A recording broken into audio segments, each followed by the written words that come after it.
कल बाजार में फल खरीदने गया तो देखा कि एक फल की रेहड़ी की छत से एक छोटा सा बोर्ड लटक रहा था।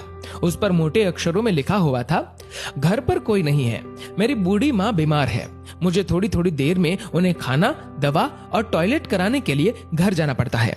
अगर आपको जल्दी है तो अपनी मर्जी से फल तोल ले। रेट साथ ही में लिखे हैं। पैसे कोने पर गत्ते के नीचे रख दे, धन्यवाद। अगर आपके पास पैसे नहीं हो तो आप मेरी तरफ से मुफ्त ले जाना, इजाजत है। मैंने इधर उधर देखा, पास पड़े तराजू में 2 किलो सेब तोले, दर्जन भर केले लिए, बैग में डाले, प्राइस लिस्ट से कीमत देखी, पैसे निकाल कर गत्ते को उठाया। वहां 100, 50 और 10-10 के नोट पड़े थे। मैंने भी पैसे उसमें रख कर उसे ढक दिया, बैग उठाया और अपने फ्लैट पर लौट आया। रात को खाना खाने के बाद हर रोज की तरह मैं और मेरा भाई टहलने के लिए निकले। मेरी नजर उसी सुबह वाली रेहड़ी पर पड़ी। करीब से देखा तो एक कमजोर सा आदमी, दाढ़ी आधी काली आधी सफेद, मैले से कुर्ते पजामे में रेहड़ी को धक्का लगाकर बस जाने ही वाला था। वो हमें देखकर मुस्कुराया और बोला, साहब फल तो खत्म हो गए। उसका नाम पूछा तो उसने बताया कि मेरा नाम सीताराम है। फिर हम सामने वाले ढाबे पर बैठ गए। चाय आई।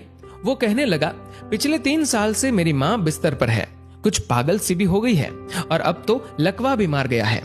मेरी कोई संतान नहीं है, बीवी मर गई है, सिर्फ मैं हूँ और मेरी माँ। माँ की देखभाल करने वाला कोई नहीं है, इसलिए मुझे ही हर वक्त माँ का ख्याल रखना पड़ता है। एक दिन मैंने माँ के पाँव दबाते हुए बड़ी नरमी से कहा, माँ तेरी सेवा करने को तो बड़ा जी चाहता है, पर जेब खाली है और तू मुझे कमरे से बाहर निकलने नहीं देती। कहती है तू जाता है तो जी घबराने लगता है। तू ही बता मैं क्या करूं, न मेरे पास कोई जमा पूंजी है। ये सुनकर माँ ने हाँफते कांपते उठने की कोशिश की। मैंने तकिए की टेक लगवाई। उन्होंने जुर्रियों वाला चेहरा उठाया, अपने कमजोर हाथों को ऊपर उठाया, मन ही मन राम जी की स्तुति की। फिर बोली, तू रेहड़ी वहीं छोड़ाया कर, हमारी किस्मत में जो होगा हमें इसी कमरे में बैठकर मिलेगा। मैंने कहा, माँ क्या बात करती हो, मैं रेहड़ी वहां छोड़ाऊंगा तो कोई चोर उचक्का सब कुछ ले जाएगा। आजकल कौन किसका लिहाज करता है और बिना मालिक के कौन फल खरीदने आएगा। माँ कहने लगी, तू राम का नाम लेने के बाद रेहड़ी को फलों से भरकर छोड़कर आ जाया कर, ज्यादा बकबक मत कर, शाम को खाली रेहड़ी ले आया कर। अगर तेरा 1 भी रुपया गया तो मुझे बोलियो। 2.5 साल हो गए हैं भाई साहब, सुबह रेहड़ी लगा आता हूँ, शाम को ले जाता हूँ। लोग पैसे रख जाते हैं, फल ले जाते हैं, एक धेला भी ऊपर नीचे नहीं होता, बल्कि कुछ तो ज्यादा भी रख जाते हैं।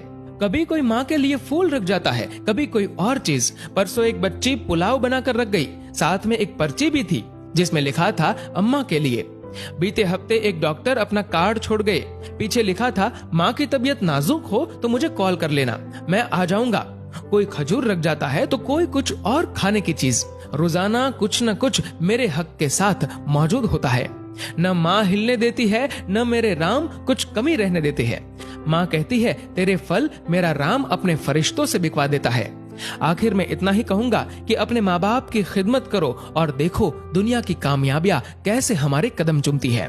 दोस्तों, इस वीडियो को लेकर आपकी क्या राय है, नीचे कमेंट करके जरूर बताएगा। और अगर आपको ये वीडियो अच्छा लगा हो तो इस वीडियो को लाइक करेगा, शेयर करेगा ज्यादा से ज्यादा लोगों तक। और ऐसे ही और भी इंस्पिरेशनल वीडियोस के लिए सब्सक्राइब करें हमारे यूट्यूब चैनल को और फेसबुक पर फॉलो करें हमारे पेज को। धन्यवाद।